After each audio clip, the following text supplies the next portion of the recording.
Good morning and welcome to today. Hold on. Okay, I need to turn on the light, okay, because it's kind of dark in here. Hold on.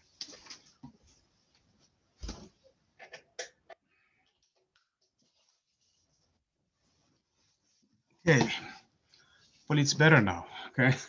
It's getting dark and cold back into winter again in March. Anyway, welcome. Today is March 11th. This is the Thursday class. There were some changes for the stuff that is due next week, okay? One of them is that there was an assignment that was a long time due. It was supposed to be due this week, so I changed it to Tuesday of next week. Also, the review, I noticed that some of you probably did not take it, or probably they would not have at least the time to take it. So I extended that one because of the problem that would happen with that assignment. In other words, Tuesday is not going to be an exam day. The exam day is going to be actually Thursday of next week, okay? So a week from today. Today is the 11th, so if I add 7 days to it, it's going to be March 18th for the exam. If you look at your models, you will see that things have been changed in which the order they are appearing. So the exam is going to be the last part. There will be no live class next Thursday, the 11th.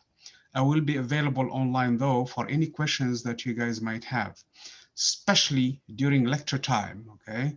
So basically I will be available. If you have a question, just shoot it. And then, let's say for example, if something is not working for you, you send a message, and if it's specific to you, then basically we'll try to solve it. If it's something that is for everybody, then I will send a message to everybody saying, hey, listen, there is an issue in here, so probably you need to watch out for it. So that's basically what the whole purpose is. Now, after that, after the class that we normally have, which is from 9 to 10:25, I have another class with another one, and then after that I have free time. So during the lecture time, I will be available, but after that, you have to watch for the fact that there may be a delay for about an hour and a half at a time. After that, I think there is a meeting, but it's still, I'm available, so I can watch my phone. If there's a message, I can look for it. Then after that, I have another class actually that starts at 3 o'clock. And the class ends at around 4:30, 4:25 to be specific, in which case I also have another window for about a little over half an hour for another class that starts at 5 p.m. and ends around 8 p.m. So here is the deal. The exam is going to start at 8 o'clock in the morning. Once you start it though, you have exactly an hour and a half basically to finish it, including submitting and reviewing your answers and everything. So you cannot say, okay, the exam is from 8 to like, I think it's 11 p.m., that I can start the exam and take all day doing it. No, once you start it, you're going to finish it. The reason why I'm also doing this one is for those of you who are working, okay? Let's say, for example, you really cannot take that time from your workplace, and they tell you you have to show up for work, you're needed at your work. So in this case, please do not start the exam while you're at work, because you can probably you stop it after 10-15 minutes, and that's all there is to it. That's all you did in the exam. Or before the exam and then realize, oops, I have to drive to work now with the traffic and all, so I need to be there on time. The boss just called me and I have to show up. So that's the same problem. So if you're working in the morning, you should have plenty of time to work your exam in the evening. If you're working in the evening, you should have plenty of time to work your exam during daytime.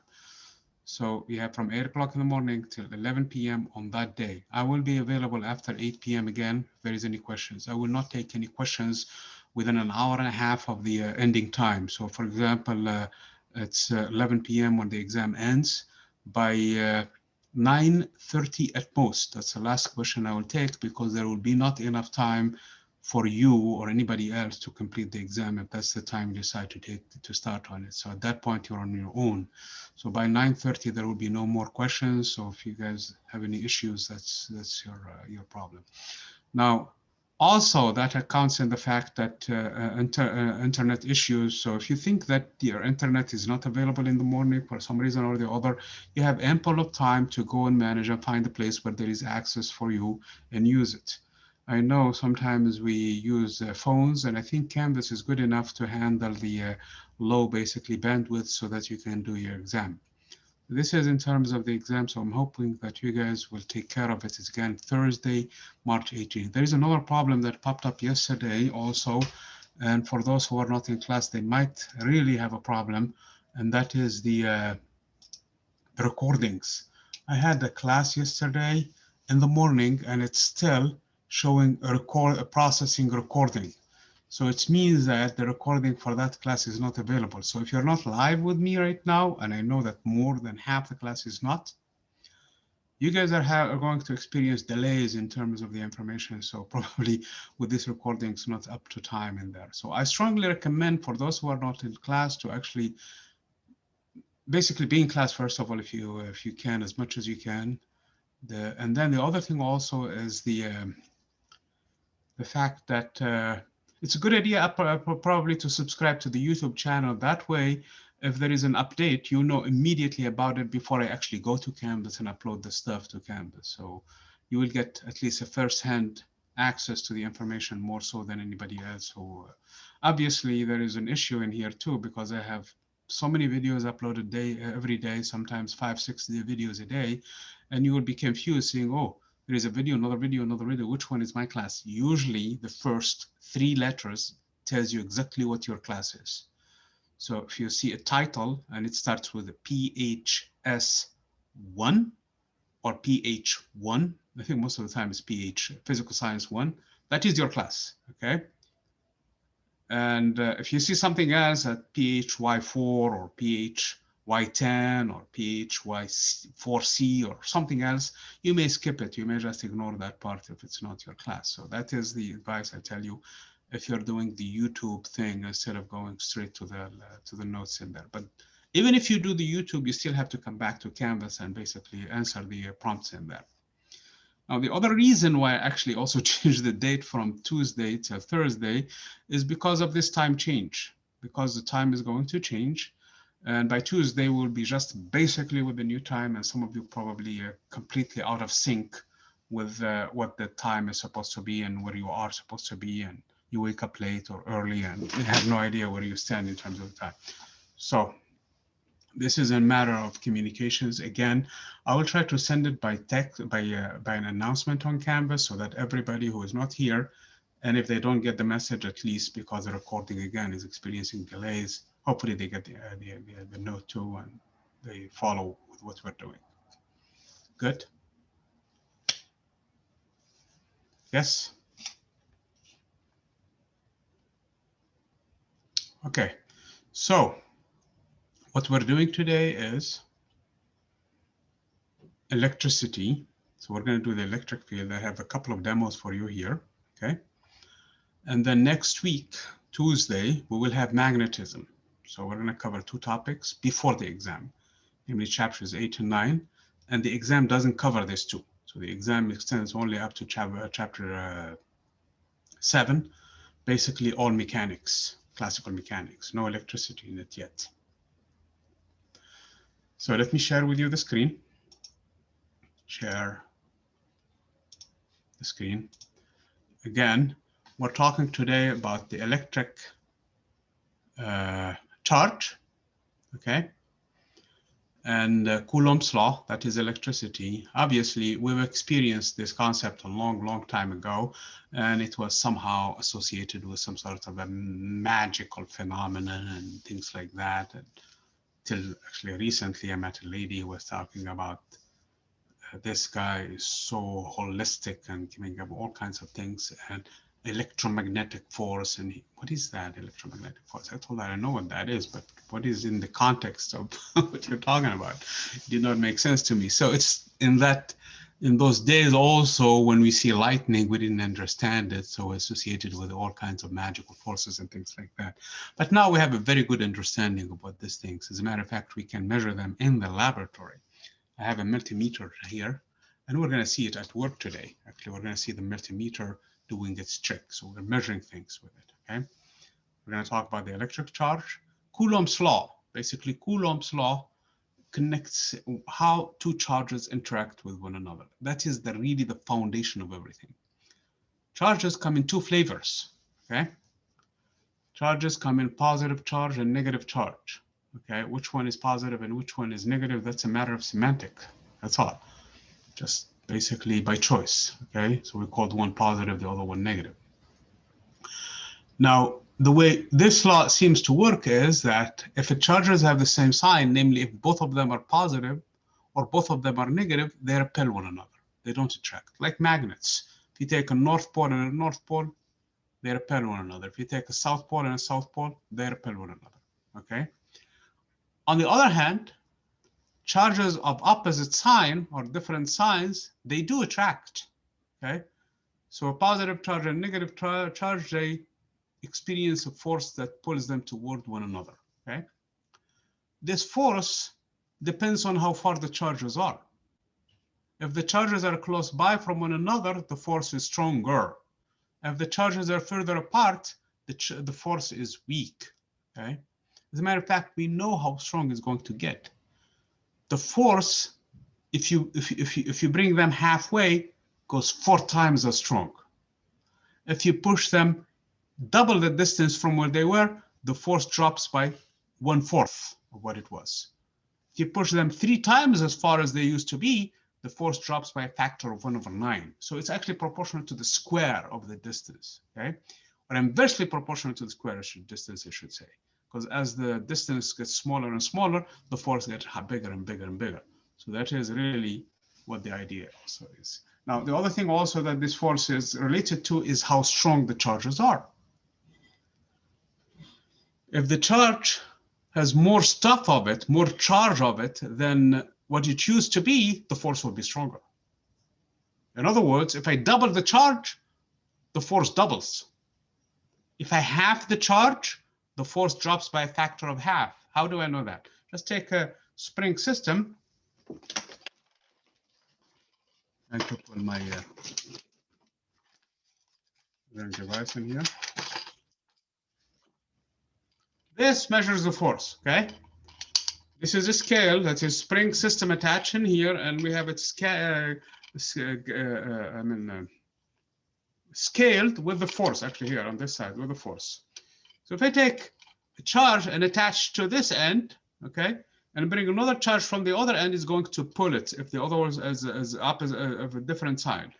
But if this charge, for example, happens to be positive and the other one is positive on this side, they're going to repel it. So that's basically how we can tell this force. Using just a device like this one, we can talk about forces. If you cannot measure it, it's not physics. That is in a nutshell. If I don't describe how am I going to measure this stuff and do these things, it's not physics, because I have to append a number to it. So if I tell you a force, I really mean a number, 10 Newton, 12 Newton, 11.789 Newton. So it has a specific number to it. How do I know that? By a measurement device like this one, okay? So that is basically what we mean by this Coulomb's law. Mr. Coulomb really did not do this whole work. I mean, he did work in this area, but he assembled and gathered a lot of other people's work together too, and he's basically put it together in a law that basically at the end bears his name. People called it after him because he came up with it. So basically the law, I'm gonna write it symbolically. Where's my pen? Here, okay. So the law that he came up with is that this force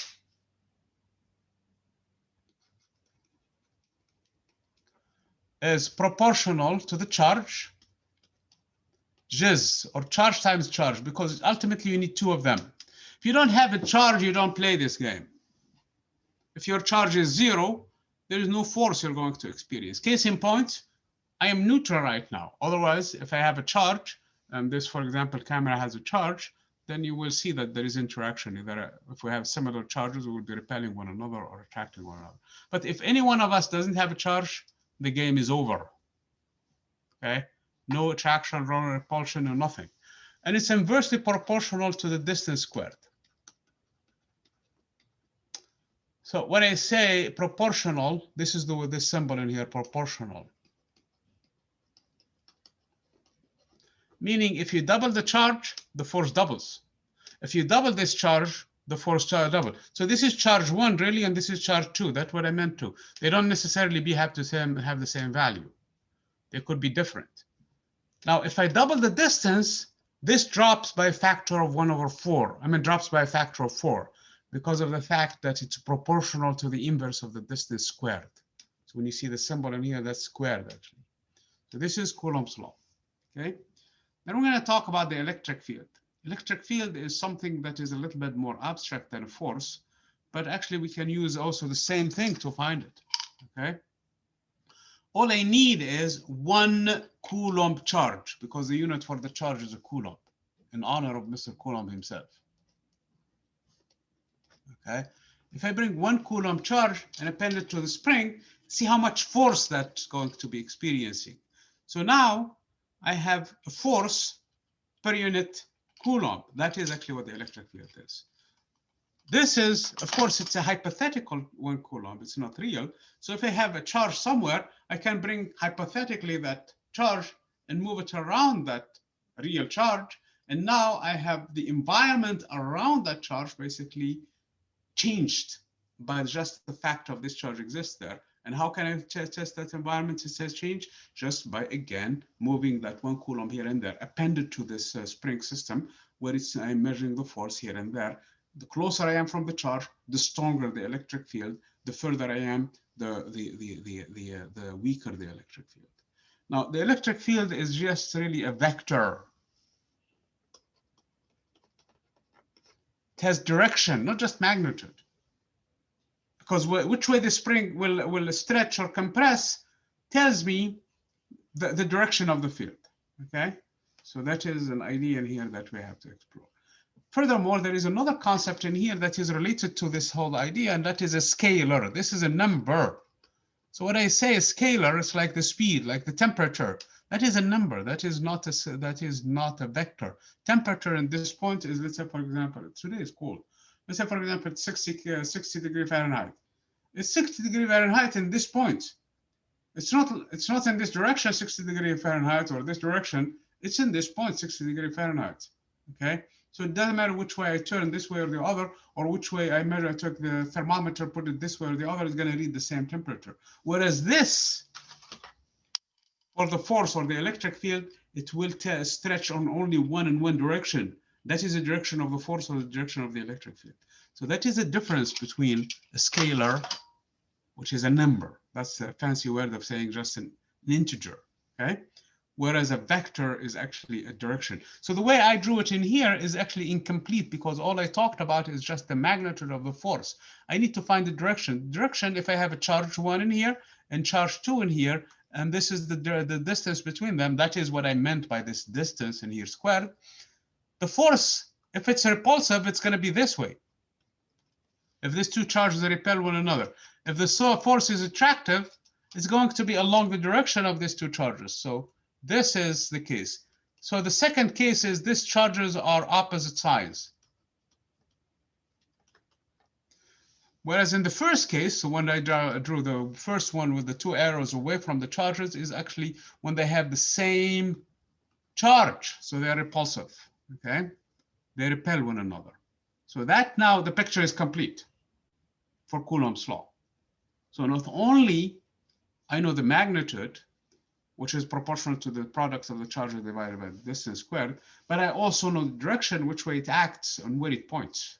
Whereas this potential is 120, is a fixed number. Like, for example, when the power company comes and tell you, hey, we're going to deliver 120 volt to your household, that means a number. They're just delivering one number. They don't care about which way it's pointing. It doesn't really have a meaning, direction at all. So it's just a voltage in this case, okay? Which means the units for the current is actually, for the voltage is actually, for the potential is the voltage.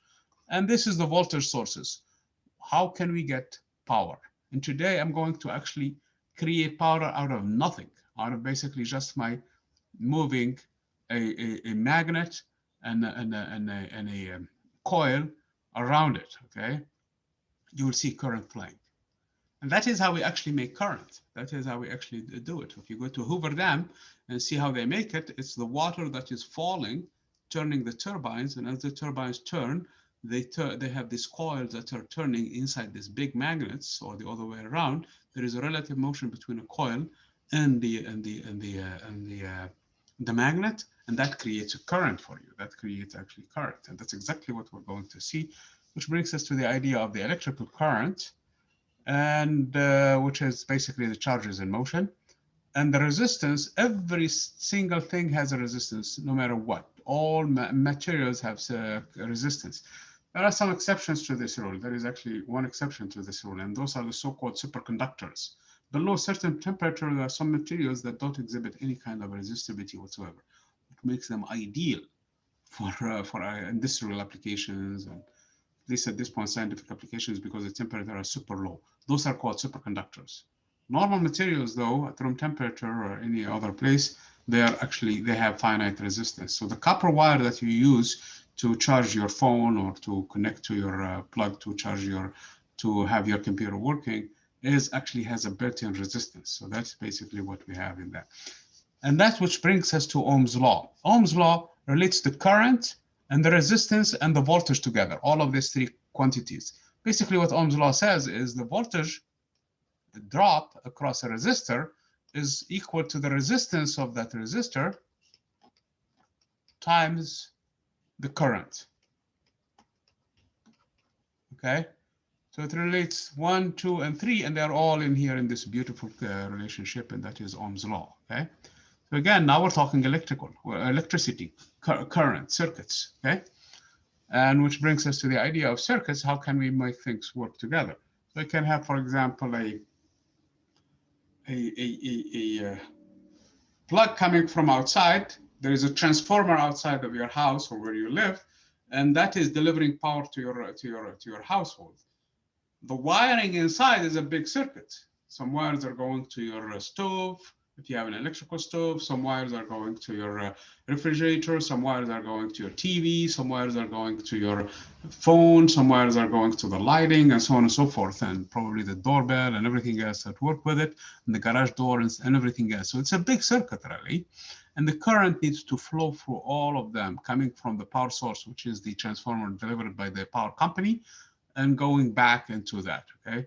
So in a simple example, what I can do, actually, I can take, for example, a battery here, connect. If you notice, the battery has a plus and a minus to it, okay? Every battery has that. So if I connect, for example, a light bulb in here, I'm trying to draw a light bulb in here, and I have a switch. Usually we need a switch in here, okay? That is this button in here that you have in the wall to turn on and off the power, okay? Because if you have it connected, it's going to be on and on and on and on and on and on and on until the battery runs out of energy, in which case it's going to die. Okay, so you need the switch. So if you close the switch, that is when you basically turn on the power, the light will go on, and you can see it actually in here. If you take an ammeter like this one to measure the current, you're going to see exactly current flowing. The needle will point in here and tell you how much current is flowing in the circuit. You plug in that current in here. If they tell you how much wattage this light bulb is, let's say, for example, for the sake of argument, it's 100 watts. Okay, then you can tell how much resistance this 100 watt will have. We will see that this is equal to the resistance times the current in it. Okay, I'm sorry. The current times the voltage in it. So if this is a 3-volt battery, and this is a light bulb 100 watts, I can find exactly how much current this one is going to have. Okay, from there I can find the resistance in here, and we have everything in here. So we can do whatever we want to in here. Okay, 100 watt light bulb will not be triggered. This is a bad example. So you need at least something like 120 volts or something to have a light bulb 100 watts to work. Okay, so you need a lot smaller light bulb in here, like the ones that I have in here. Probably I could build this circuit sometime. This they don't require a lot of voltage for them to work. Okay, but a 100-watt light bulb is the one that you grab from Walmart. Anyway, so this is circuit, and the electrical power is basically what the power company delivers to your household, they make them somewhere else, either in the Hoover Dam, or they use other processes, not necessarily basically water falling to generate that. They could use whatever other mechanism, like for example, diesel engines to turn that, or like you're gonna see me actually making the current using my own hands in here, okay? So I'm going to turn acting like the power source in here. So this is in a nutshell, basically. So let me first of all create a charge. Let me switch to another camera.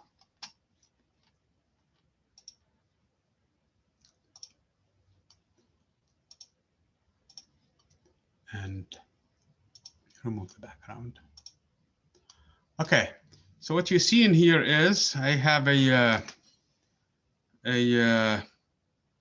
piece of paper. I'm trying to attract it. It's not attracting. The only thing why you see it moving right now is because, again, this is another one, is because of I pushed it actually. That's why it's moving, okay? So if I try, okay, I don't know if you guys see that or not. Are you following me? Oh, let me stop sharing that screen and that is better, okay? So probably this is better now. You see it, guys? I can't. Okay, Alice, are you seeing it, Alyssa, or is it something else? Is it yes from previous or no? Okay. Okay, so I'm going to rub this against, okay, current agrees. So I'm going to rub this against my cloth, actually, okay? In doing so, what I'm doing, I'm extracting electrons from the clothes and putting them on this rod. This is the rod that I'm using in here. So if I bring it now, it's attracting it. Okay, it's attracted it, actually. It went away. The charge discharges immediately. Okay, because one way of discharging this is touching the metal. Okay, so again, let me use it against my hat now and use this one instead. Oh, it fell. Okay, I hope you guys saw the attraction in there. So right now, I pulled it using, let me cancel the charge again. Okay.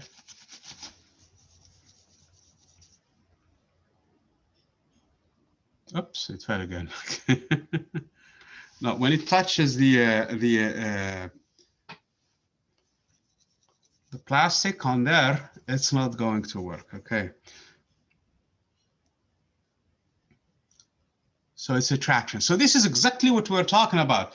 This paper is being pulled by the Earth, is being pulled by everything on the Earth, including you and I, toward the Earth, being pulled by everything on the other side of the Earth. Like, for example, Asia is on the other side of the Earth. Right now, if I compare it to the United States. So the Himalayas are pulling on that paper, yet with this rod that I rubbed it against my basically hat, I was able to pull it and counterbalance the entire planet in here. So this is a very powerful force, actually. As long as you have a tiny charge, you can do that. Now I'm going to do the other one because since I'm in the demo, I'm going to do the demo right now for how to make the electricity in here, okay? These wires in here are connected to nothing. So this wire is connected to nothing, and this wire is connected to nothing. And I wanted to earlier do them with the ammeter, the first one, but the current, the amount of current is so weak that it's not really, it could not register on this one that well. So I did not register on this one. This one, the best scale you have on it is, I mean, there is from 1 to 3 amps, but there is also from 0 to 0.6 amps. And this is the scale for 0 to 0.6 amps. And that, when I did it with this one, it did not give me much current at all. I mean, I can see this one moving, but it means that the current is not much at all. But with this guy now, I can go to microamps, or I can go to a milliamp, or I can go to a full amp. Full amp is not going to register well at all because I did it with the other one. So I'm turning this one to a microamp, okay? Right now, there is no current flowing, and it should not flow right now, okay? There is no reason for it that it's going to flow. But if I turn this thing in here, you see the current? As long as it's moving, it's going to have current. If it's stopped, does not have a current. You guys see the reading in here?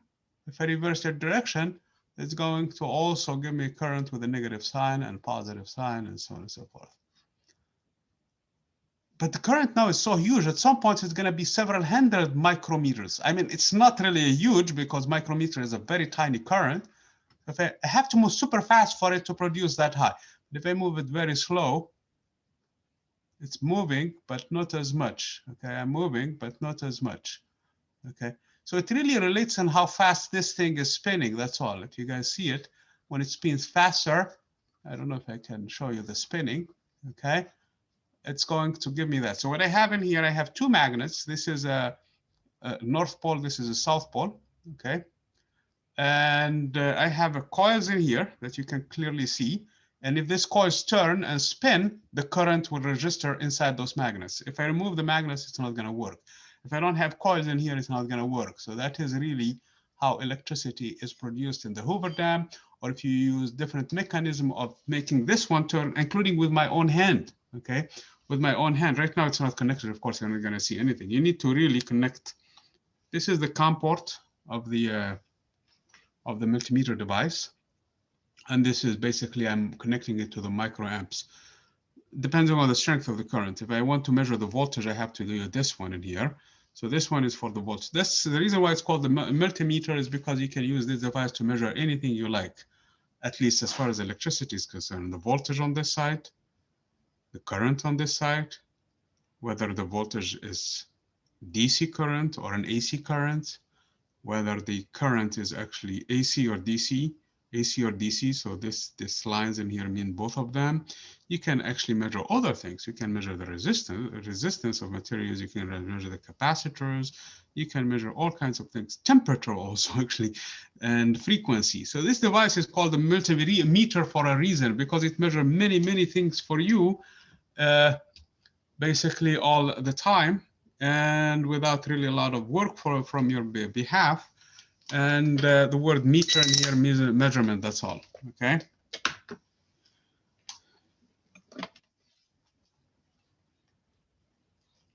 Let me change cameras quickly here. And I'm gonna ask you guys a question, okay? Oops.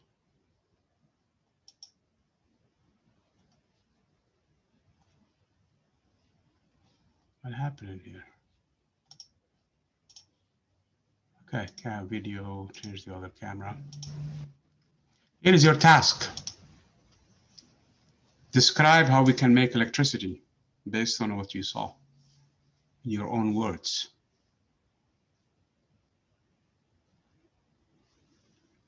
Again, you don't have to really be scientific about it. All you have to do is just describe what you have seen, how to make electricity. Remember, the keywords are magnet and conducting wires, or coils, if you want to call them that way, and the relative motion of these two. If they move, if one moves with respect to the other one, we can make electricity. Make sense? Again, the keywords are magnet. They have to be permanent magnets, though. Okay, this is a permanent magnet, and that is the topic of next week. Okay, these are permanent magnets. Okay, they attract, repel one another. Two. So you need to have permanent magnets in here, like this ones, or even better yet. Man, these are so strong, okay? These are actually strong, super strong magnets. You don't want them to really be next to anything. I have all kinds of magnets in here, of course. We have magnets in here, okay? Again, you need magnets, and they have to be permanent magnets. They cannot be electromagnets, which is the topic of next week, okay? That is one word. The other key word in here is they have to have a you have to have a coil or a wire, okay? Basically looped around itself. That's why we call it a coil, okay?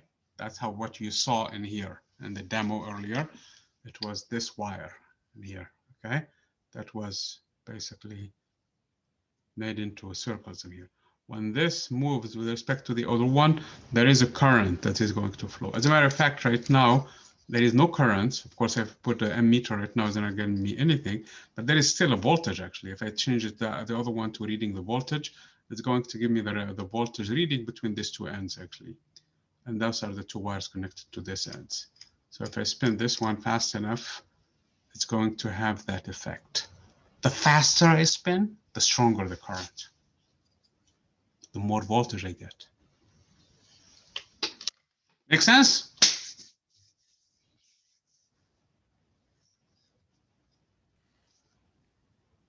Yes, no, maybe? Okay. Okay, very good. So you guys saw it firsthand. Okay. So again, electric force, a fundamental force of nature, can attract some object and repel others.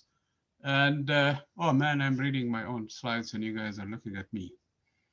Let me get the slides in there. Sorry about that. Again, so we're looking at the slides in here. Are you guys looking at it or are you looking at the other screen? We can see slides. Okay, very good. So basically, a fundamental force of nature, because there are four fundamental forces in nature. It's probably worth remembering them. There is a gravity, and that was the topic of the first one. There is this one, which is called the electromagnetic force. The reason why we call it the electromagnetic force is because magnetism and electricity are actually two sides to the same coin. So right now we're dealing with the electric force, but the electrostatic force and the magnetostatic force are actually both of them similar and identical. And I actually demoed the magnets for you guys, which is the other side of this coin, okay? There is actually two kinds of nuclear forces. One of them is called the weak nuclear force. And the fourth one is, of course, as you guessed it, strong nuclear force. The last one is the one that binds the nucleus together. And the one before it, the one between the electromagnetic force and the strong nuclear force, is the one that is basically responsible for radioactivity and other phenomena, okay? So those are the four fundamental forces. So when you hear the word fundamental force, there are only four of them, and this is one of them. This is one of the four. So that push and pull and that friction and all of those, they're not really fundamental forces. They boil down to either one of this or a combination of this. That's it. The normal force and all of the other things that you hear people talking about, they are not fundamental forces, okay? These are.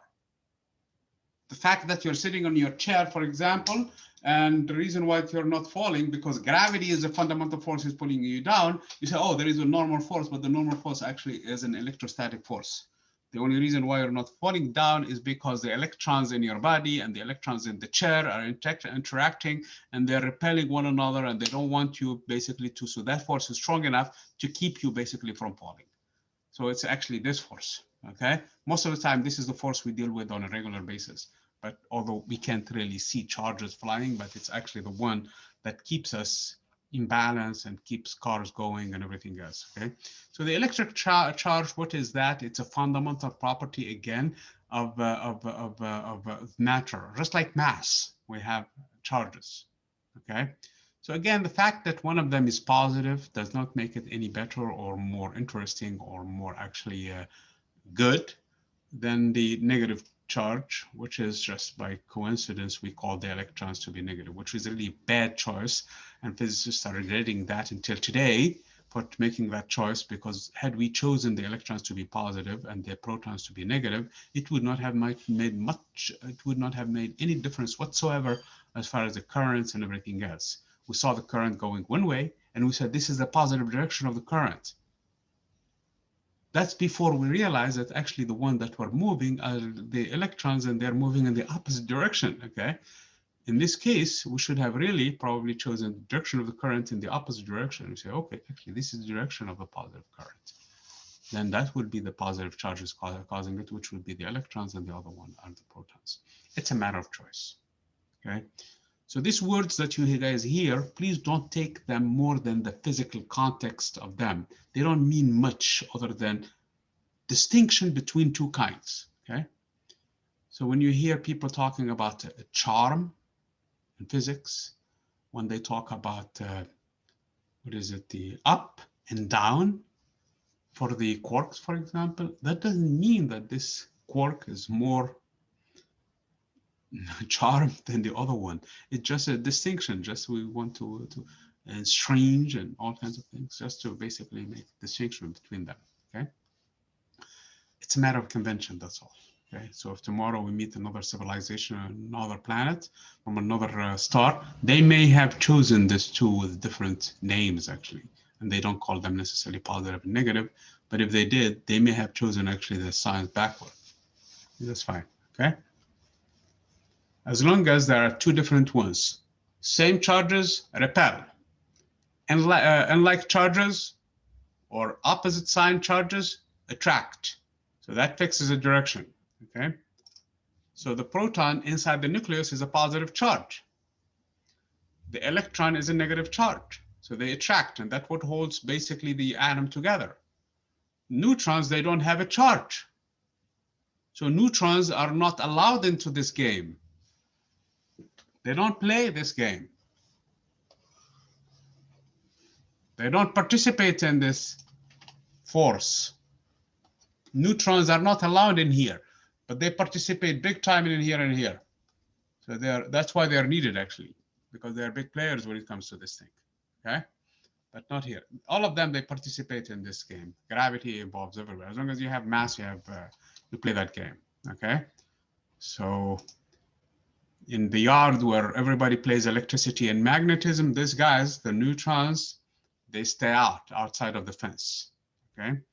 But the others, they can go in and play. So the electrostatic force, you have to have a charge for it. So neutrons do not have a charge, neutral electric charge, so they don't do this. They are involved in other forces though, all of the other three except this one, okay? So atom is normally electrically neutral, same number of electrons outside nucleus as protons in the nucleus, other outer electrons in metals. So, okay, atoms are neutral. If they were not neutral, again, we would have a problem because we cannot sit still. If we have the same charge, all of us, for example, we would be far away from each other. The force would be tremendous compared to gravity that we probably will not be able to stay on Earth because it's a tremendous force. It's actually the comparison, if we want to compare gravity to this force, gravity sits in here. This force is super strong by a factor of 10 to the power 40. It's a huge difference between them. So this is how much attraction, for example, between an electron and proton. This is how much attraction between an electron and a proton due to electricity. So the electric force is way stronger in here, okay? Electric force compared to gravity. So why things are not flying all every which way is because everything is neutral. Atoms are neutral. There is the same number of protons and electrons every way. So nature was very, very, very balanced in choosing exactly the same number of two. If one is lost, that atom becomes ionized, okay, lost an electron. If an electron somehow finds its way into that atom now is negatively charged because it has an excess of an electron, and better be involved in some sort of reactions or something like that. Okay, so if we take, for example, salt, sodium loses its electron and becomes positively charged. Chlorine gains that electron and becomes negatively charged. So this one is deficient by one charge. This one has an excess of one. So in this case, they stay next to one another and form a bond so that the whole thing is actually still neutral. So salt, when you put it in your soup, it's not gonna burn you or anything like that because they come in both charges next to one another. Okay, so atoms in this case are neutral, and if in case they happen to be next to one another, they can exchange basically charges, like in this situation, but they stay neutral nonetheless. Okay, this is the so-called ionic binding, which we're going to see it down the road. There is another type. There are at least 3 more types of bonding, and we're going to explore them down the road. Okay. They are all responsible. I mean, electrons are the ones who will do this thing. The inside the nucleus cannot come out. So the protons don't participate in any game whatsoever. It's just the charges that do that. So the way that you're listening to me right now is because you have electrons flying every which way. So they're being basically this place in here, the eardrum in your ear is moving back and forth, causing the electrons in your neurons to go all the way to your brain, and your brain interpret that with different kinds of frequencies and different kinds with intensities and tell you, hey, this is the sound. So that's basically how it's working. So without electrons, this would not have been possible. The only reason why you can see anything at all is because of, again, the retina has this little pieces of hair inside your back of the eye. And again, light is hitting them, causing the electric field actually is causing the electrons to move back and forth.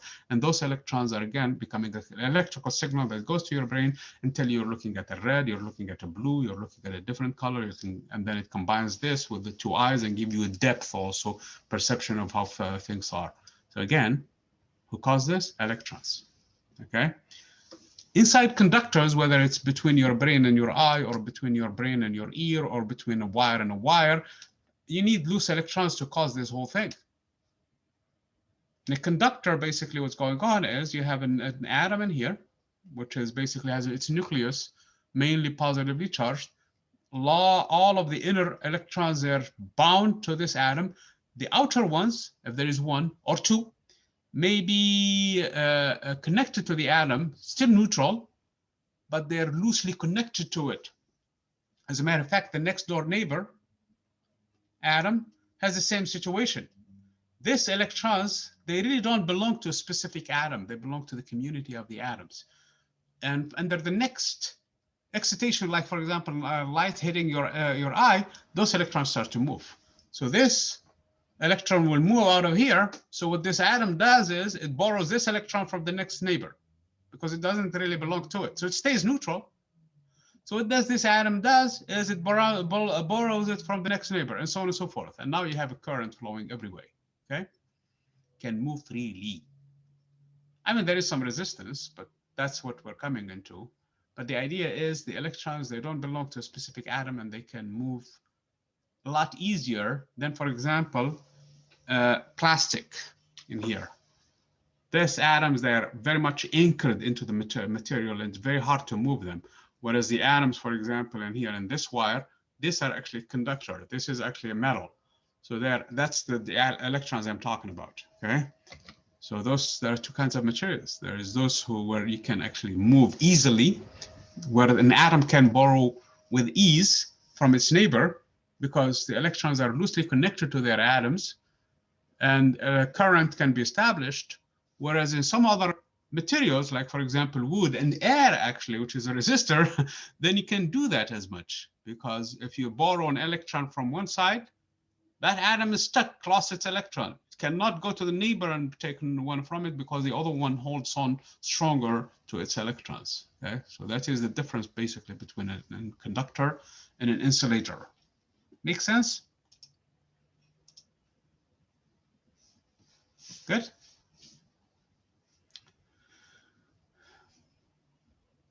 Okay. You guys are putting stuff in the comments. You can see nothing in here when I'm doing this. Okay, good. Okay.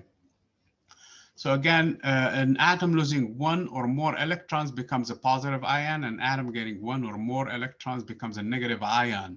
That's exactly how I described the sodium and chlorine earlier. Amount of work varies in pulling electrons from atoms of different substances, very little for metals and other good conductors. So you don't necessarily need to have a metal for a conductor. You could have actually different combination of materials, and actually organic matter can also be conductors, okay? More work for rubber and other good insulators. So it's hard, for example, for this one to extract its electrons from it. That's why it's an insulator. That's why we use plastic around conductors. Otherwise, charges, if you touch the wire, is going to have charges coming to you. So the plastic is actually an insulator to protect the conductor inside, okay? The air actually is an insulator to protect, just an insulator by nature. Case in point, I have 120 volts sitting in there on the plug. If that air is not an insulator, that charge should come straight to me and go every which way. Because the air, if it was a conductor, because it's touching the air. So that is the difference between a conductor and insulator. So again, electric conductors, materials that allow easy flow of charged particles. Outermost electrons of atoms attract loosely and are easily dislodged, as in metals. Innermost electrons are strongly attracted to the nucleus, though. I mean, it's not all of the electrons they can do that, just the ones that are completely outside, basically further away from the nucleus, that you can do this stuff with. The ones that are close to the nucleus, they're still anchored to it, so you cannot move that, even for conductors, okay? Insulators, materials having tightly bound items. So this is the second item. I really want you to make a comparison between the two. I want to have this as something that you understand the difference between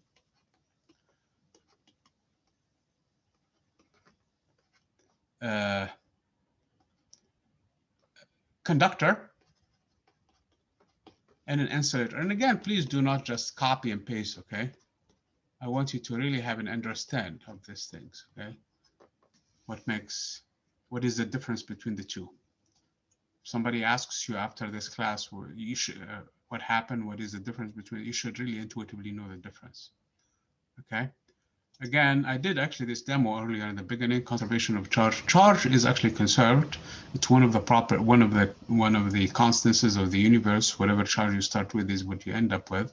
So if you when I rubbed the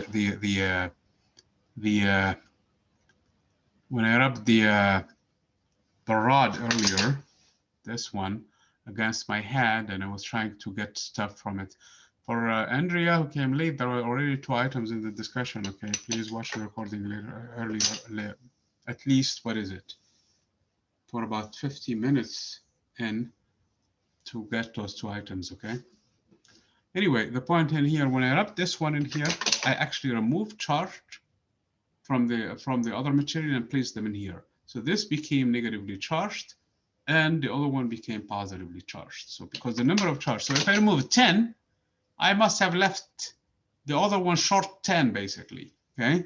So there's 10 negative, the other one is missing 10 negative, so it's 10 positive, because it was 0 to begin with.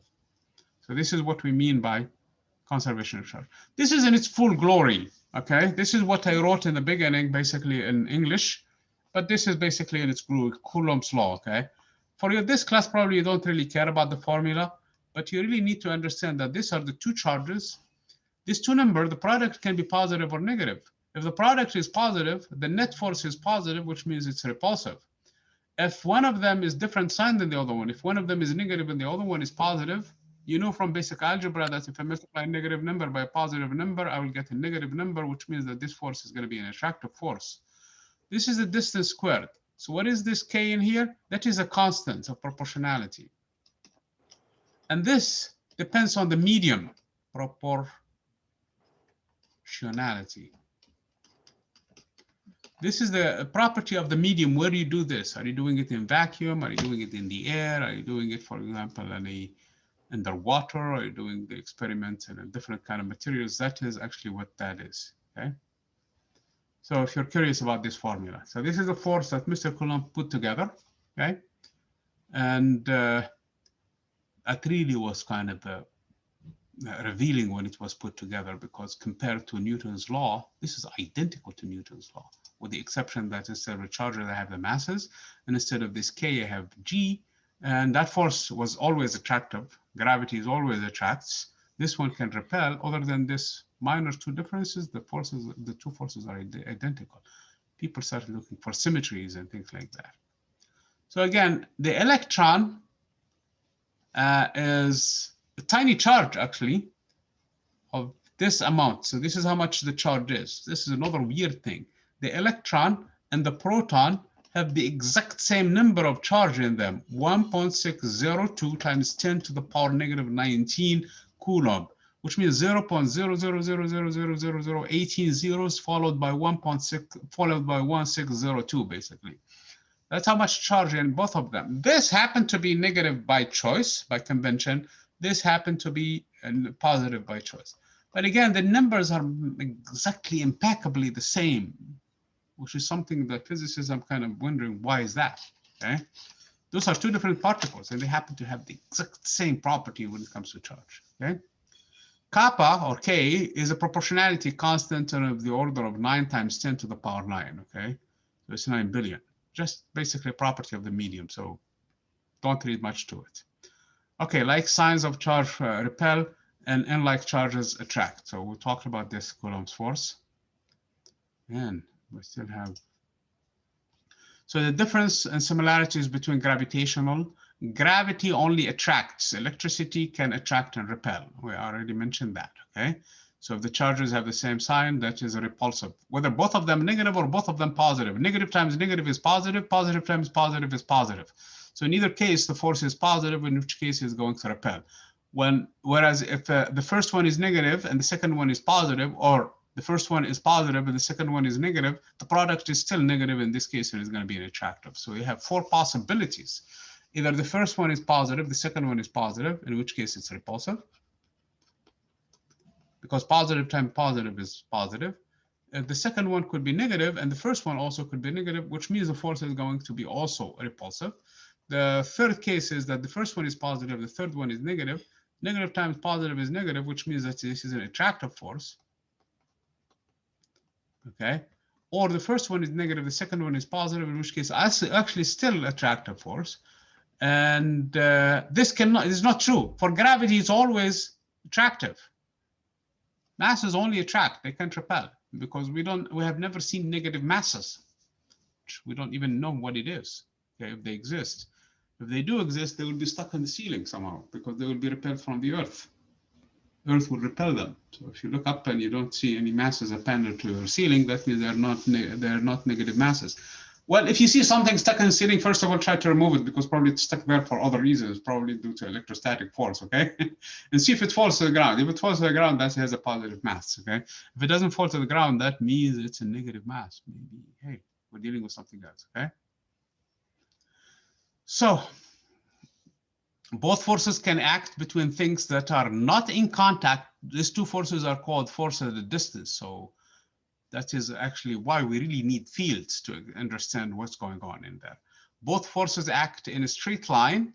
So again, if you take a mass first, mass 1 and mass 2, the force in there was here, and it's always attractive between the masses. So this is mass 1, this is mass 2. That is how the electrostatic force was. The gravity was. So this is the case of gravity. In the case of Coulomb's force, if the charges are the same, it's going to be repulsive. If the charges are not the same, unlike charges, they would be attract. But the direction is along the two masses, just like when we had the gravity. It's the same thing.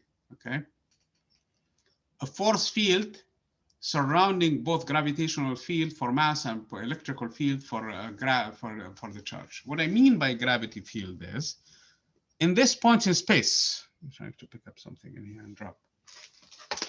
In this point in space around the Earth, there is actually gravity, whether I have mass in there or not. It doesn't matter. I have gravitational field. I have G actually.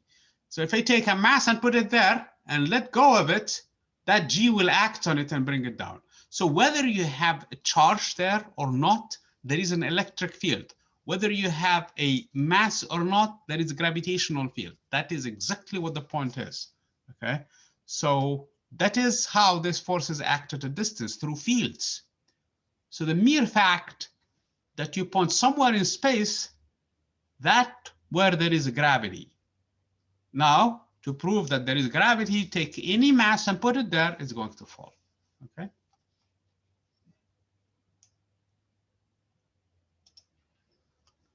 So again, polarization, I already showed it, actually, when I did build the charge in here. And actually, the demo could work actually with a balloon. Oh man, I don't have a balloon ready right now. Okay, so if you have that in here,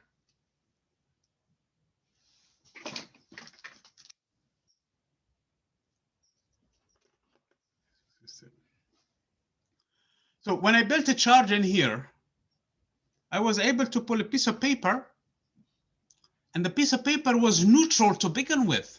Remember I said in the beginning, if you have a charge, you play the game. If you don't have a charge, you don't play the game. Well, this paper was neutral when I started this. So how in the world did you play this game? Well, what happened in this case, its charges rearranged themselves, that's all. So The paper now looks like this. Initially, it's like it looked like this: positive, negative, positive, negative, negative, positive, positive, negative, negative, positive. So they were in each way. So if I count them, they were all in the same basically order. So there was another negative in here, another positive in here. So basically they were random in here next to one another. Okay, but they are every which way. Now when I brought this rod next to them that has a negative charge in here on it, net negative charge on it, and I brought that same paper now, the paper now looked like this. All of the negative charges migrated away from it, and all the positive charges came closer to it. And now the repulsion between the negative and the negative is weak, and the attraction between the negative and the positive is strong because it's closer to it. So that's why there was a net attraction between the paper and the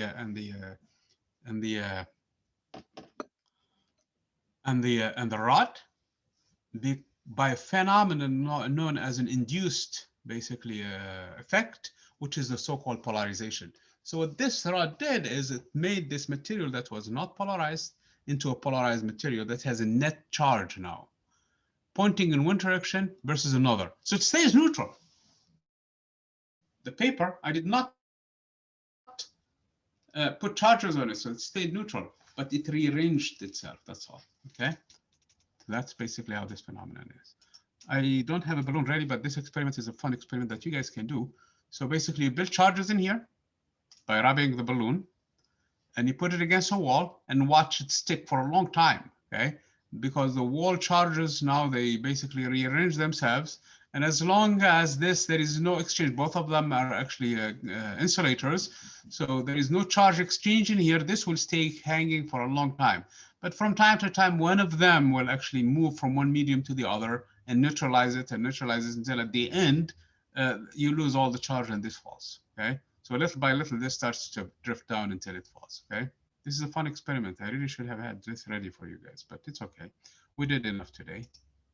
So again, the electric field is exactly similar to what I mentioned earlier in terms of the gravitational field. The mere fact that you have a charge in here affects its surrounding, just like the Earth affects its surrounding by having gravitational field around it. This one is an electric field around it, okay? So that is basically how we understand this one. And the electric field actually points toward the negative charge, but it points away from a positive charge. So this is a single charge in here pointing away from it. But now I have something called a dipole. In a dipole, I have a charge, an electric field that leaves the positive charge, but terminates in the negative charge. So these are fields. These are not real lines. These are so-called the field lines, okay? And in this case, it's going around this way and so on and so forth. And where if the spacing between the field lines is too much, the electric field there is weak.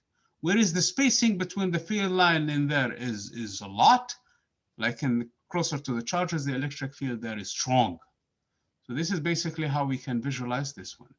It's like the magnet, which hopefully I can do for you guys next week when we meet on Tuesday. You take basically a magnet, you put it under a piece of paper, and you bring the iron filings and you sprinkle them on the paper, and you see the iron filings, basically the pieces of iron, basically forming this nice magnetic field lines going themselves around the magnet from the north to the south. And that is exactly similar to this picture, and that is a magnetic field, whereas this one is an electric field, okay? This is hard to do actually without a voltmeter, but the other one is actually easy to see with iron filings, or those tiny, basically, pieces of iron. Basically take the iron and shave it and make very, very tiny pieces of it. And I have something in here that hopefully will be ready for you guys sometime on Tuesday. Or next week, I don't see that right now ready. I have a lot of things. Oh man, where are they?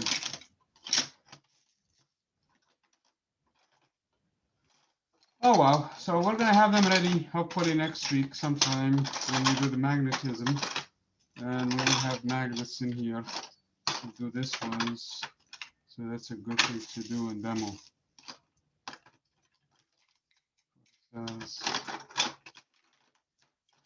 They're not in this thing, they may be somewhere else, so hopefully I'll find them. I don't see them right now. Okay. This is the balloon, actually. That's another demo.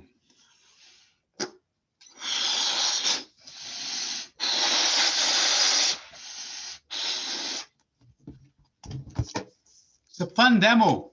It's a good idea, you guys, you do it, okay? Okay, I don't know. I don't think I built enough charge in it, so if I stuck it, it's not sticking. Okay, anyway, we have a lot of chapters, a lot of materials in here to cover.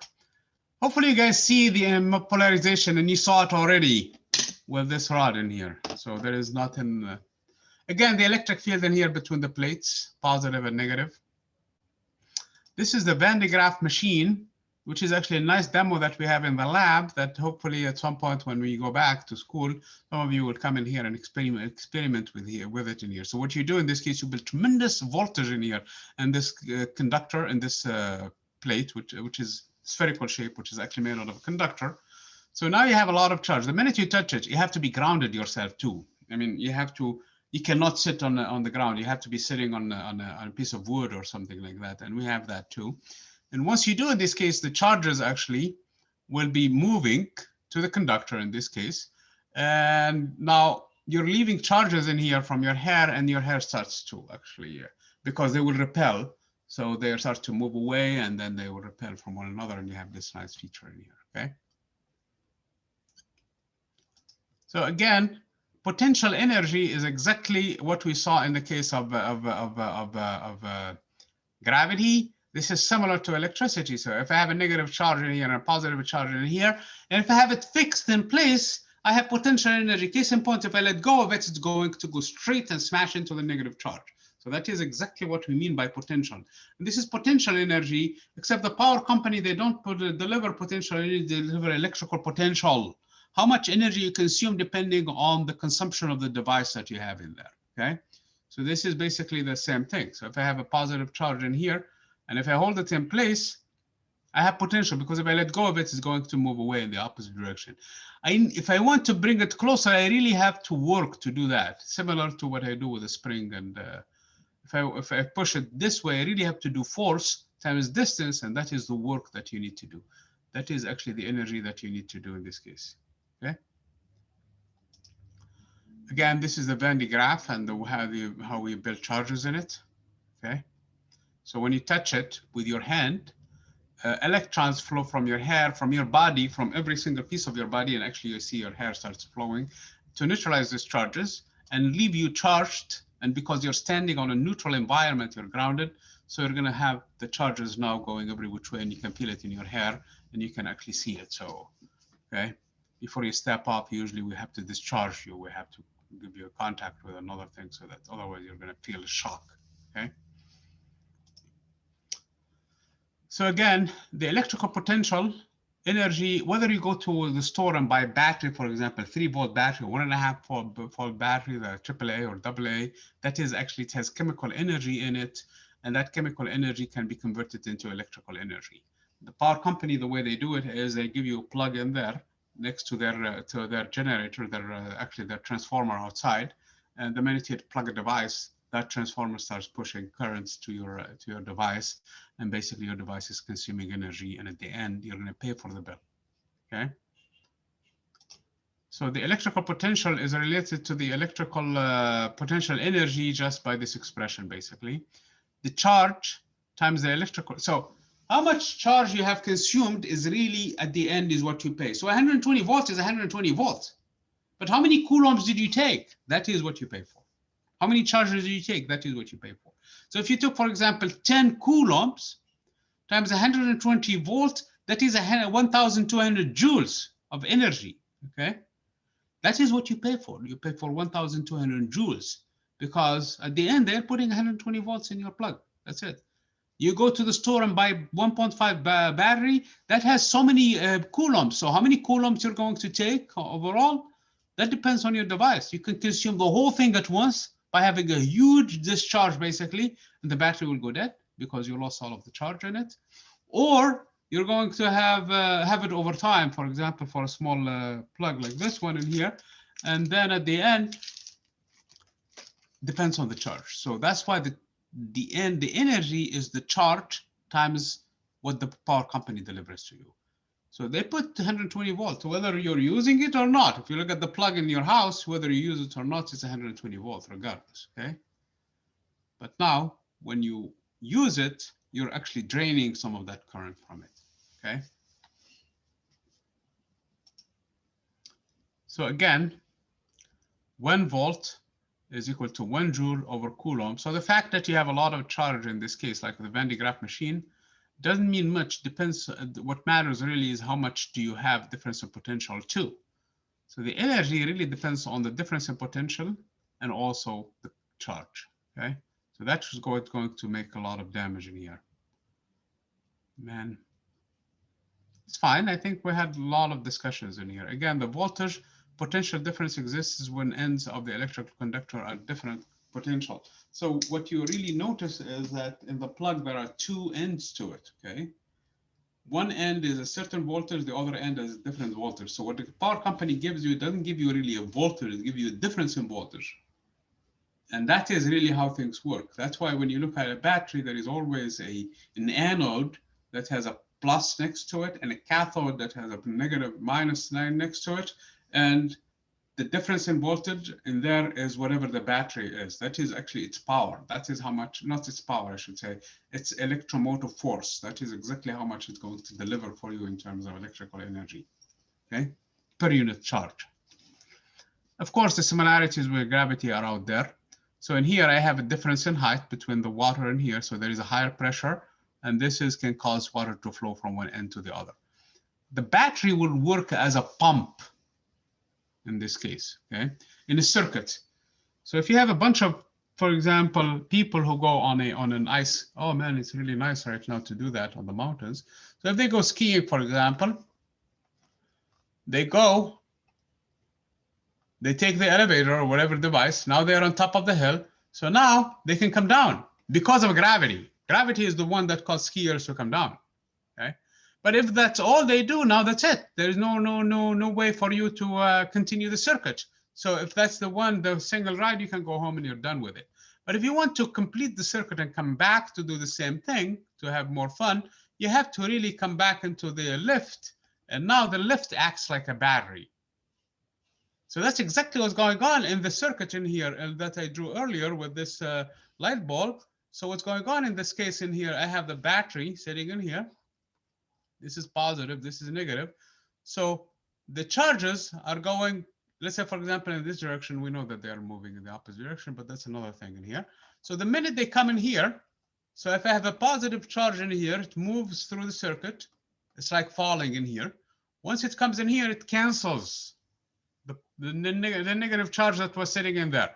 So if I have, for example, let's say, for example, I have 10 charges in here positive, and I have negative 10 charges in here on this side, negative, and all of a sudden one of them moved from this side, so I'm down to 9 now. If one of them moves and make this light comes on and then come in here, so by the time it reaches this point, it's going to be -9. Now the role of the battery is like that pump or like that lift. So when it sees a charge in here that came in, it's going to move it to the other side to keep this one at -10 and to keep this one at +10 all the time. So the minute a charge ends up in the wrong end of the battery, if the battery still has energy, it's going to do that. It's going to move that charge in the opposite direction. I mean, the charge doesn't like that. The charge is already where it needs to be, next to the negative charge. The positive charge is next to the negative charge, and everybody's happy as far as electricity is concerned. But there is in here a process, a chemical process, that moves the charge against the proper way, so that it takes it from where it's supposed to be happy. This is a positive charge, by the way, we're talking about, and puts it with the positives. These are positive. It's already too crowded. There are 9 of them already.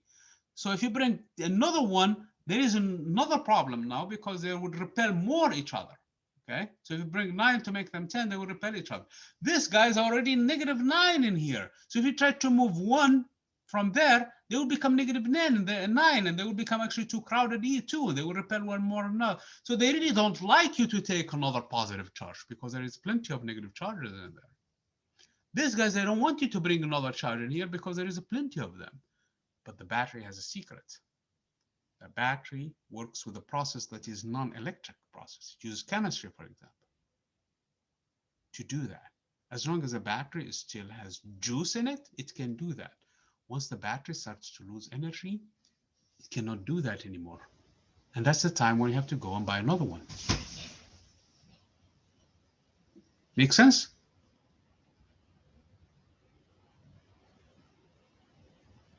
Yes. Okay. So this is how things work in terms of circuits. So we described just a circuit in here. This is exactly how things work. The minute you close the switch, I mean, the light bulb in there is actually like a resistor. Okay. The only reason why it goes it lights is because there is a resistance there to the charges, and the charges will hit the material at very high speeds, and now it glows. Okay. Starts to emit radiation that you can see. So again, this is basically what's going on in here. And as long as you have a good battery, that is basically how things work. And this is the same example I was describing in there. So as long as you have still 1.5 volt in this battery, so the 1.5 volt is really the what you're buying from the store. They're telling you, look, give us, I don't know, $4 for the battery. We're going to give you a battery that is going to maintain a 1.5 volt between this end and that end, regardless of what you're going to do. And we're going to guarantee that it's going to deliver it for so much, for example, watt, for so much energy that it has in it. If you consume that by having this light, basically, because each time you lose energy, each cycle you lose energy, so this battery will lose some of its energy overall at the end of the day. You have to come back and pay another $4 or another one. So that's basically how, in a nutshell, it's going on. So you're getting a potential energy, in this case, in the form of electricity. And that potential energy is that 1.5 charge. That's why they're calling that number, the one that you buy from the store. This is for a AA or a AAA battery. Okay. They call this number the electromotor force. It's not really a force in Newton per se. It's actually an energy per unit charge. Okay. But that's how they call it. So again, we were able to describe the current. This is exactly what's going on. The current is measured in ampere, though. So when you saw both of my multimeter device or this ammeter device, it's called an ammeter, by the way. Sometimes it's called the galvanometer, but this one is not the galvanometer because the current for it is of the order of 1 amp. Okay, so this is basically what they mean by current in here. Okay, so it's measured in ammeter. So this is basically what you use to measure it. Okay, or a multimeter, the one I was describing earlier. So what is that? It's related to the Coulomb charge, okay? And remember, an electron has 1.6 times 10 to the negative 19 Coulomb. So that is in a nutshell how. Now the difference between an AC and a DC current is that DC current, and I already mentioned a couple of them, is a current is going steady. Whereas an AC current, actually, when the power company tell you that we're giving you 120 volt, that voltage actually is not really 120 volt steady. It's going up and down. It's actually going between 170 to a negative 170 up and down. So it's fluctuating. And that's how they make current, because if you notice earlier, and I cannot really show you that because probably the camera is too, if you closely look at this point in here, there is this brushes in here. No, probably this brushes in here, and these brushes are in contact with the material. That's the one that are actually causing that. And there is actually an opening in here. Let me try to find that in here, between the two brushes. Here, you can clearly see it now. You have, no, probably you can't clearly see it. It's in here, okay? So the current alternates up and down. So that's the way we make it, okay? And then by the time it comes to your device, it goes through something called the transformer, and that transfers the current from one form to the other. I'm trying to look to see if I have a picture here or something. The device, no, I don't. No. So every device has a power supply region where it takes the current from an AC form, bring it down first, transform it to a lot lower, because your phone, for example, consumes only 5 volt, doesn't consume a lot of voltage. doesn't consume 120 volts. So it brings it down. So you have a transformer, and then it's going to convert into the actual DC current, because that's what your device will consume at the end of the day. So this is something that we deal with. Electrical resistance is like a light bulb in the beginning that we described. Look, we still have quite a few slides. We have about 2/3. I mean, we did so far about 2/3. So I'm going to come back to this one in here on, excuse me, Monday. I mean, not Monday, Tuesday. And where we finish this topic and pick up the next topic. I know that I made demo, I talked about the stuff before and the exam and things like that. So we're kind of moving slow a little bit, but I think I'm hoping that you guys don't mind the pace. If you want me to pick up the pace, it's fine too, okay? Good. Because if we go rush through things, we're going to rush through them without really accomplishing much things. Okay, very good. Okay, so guys, I will see you on Thursday and watch Tuesday, and watch the communications, please. Okay, watch the announcements from campus in terms of the exam and things like that. Okay, recordings and everything else. Have questions? Sir, what was the question of discussion this meeting? We had two questions. The first one dealt with the description of how we make electricity, basically. We need a coil and also magnets for it. And the second one had to do with the basically, I lost it now. I think it has to do with the comparison between the conductors and insulators. Okay. Okay. Hey, Professor, I have a question real quick. Yeah. For the coil is the part that spins, correct? The coil is the wire inside, basically. This is the coil. Okay. In this case, it spins. Okay. It's not always true. So one of them has to move with respect to the other. It doesn't matter. Oh, okay. So the currency flows between them, or the electricity flows between them. It flows inside the coil. You're absolutely right. So if you look at this case in here, if you really want to become an engineer and really curious about the details of this wire is only a single wire that is wrapped on this end, on this end, on this end. And the ends of it are actually going in here to this metal, okay? And this metal now is connected to this two brushes. I don't see, you see one of them standing on this side, and Yeah. there is one on the other side, okay? And then this brushes, if you look in the bottom, they're connected actually here. So these wires are actually connected to this ones and to the same wires in there. So the current as it's coming in here, and that's what I measured actually directly with putting the ends of the multimeter in here, that is actually the current now is coming from this end. So it's coming actually through these two brushes. Okay, this is one of them that you're seeing in here, and this is the other one in here, okay? And this, as it spins, it's basically taking the charges one on the other side to the other two ends, okay? So that is basically the principle behind it. If you're curious enough, you can Google it actually, and you can find a wiki page on it, and it's an interesting topic.